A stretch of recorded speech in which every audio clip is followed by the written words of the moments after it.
is frustrating if you're a Delhi Daredevils fan, because you know what your team is good at, you know the kind of players they have, and yet somehow they find a formula to lose games that they should win. They've done that against the Sunrisers. The difference is 15 runs.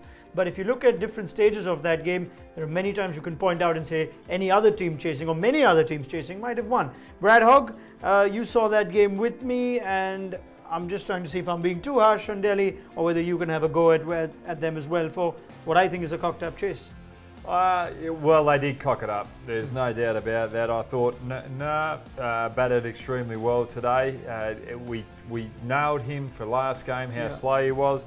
He picked up the pace today. He was a little more assertive, but there's still improvements to his game. I thought Sanju Samson batted well, but as I always have thought, he just can't pick up the pace at the end. He can't pick up that energy, and he lost his way later on in the innings. He just couldn't find the boundary. And when you've got those two players out in the innings, chewing up balls and not being able to find the boundary, is putting on pressure on the bottom order. And we saw with Pan today, he felt that he had to come out and play from first ball and try and hit it out of the park. Yuvi Singh, get used to the pace of the wicket. You know that you can catch up down the track. You know that you can find the fence no matter who you're facing. He didn't have to play that particular ball like the way he did. He could have just worked the one and found the pace. All right, there are games, and I'm sure you've been part of teams as well, where you get some of those batsmen that try and go for it, they don't get it, and they neither do they get out.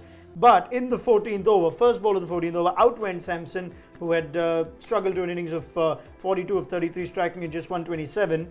They were 4 for 105. They needed 70. What do they need? About 80 runs to win in 6 overs, which is gettable by some teams if you've got Chris Morris and the San Angelo Matthews.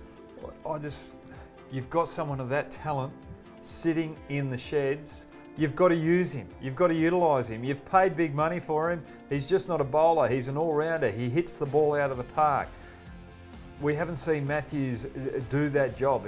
Matthews struggled today. Matthews struggled the last game. The last game should have been the initiative to make sure that Morris gets enough balls to be able to put you in a winning position today.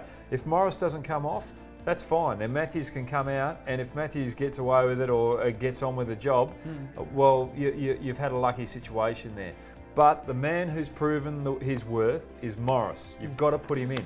And I don't like having a go at the coaching staff down there, but I just think Rahul Dravid and Paddy Upton missed a trick there, and also Zahir Khan.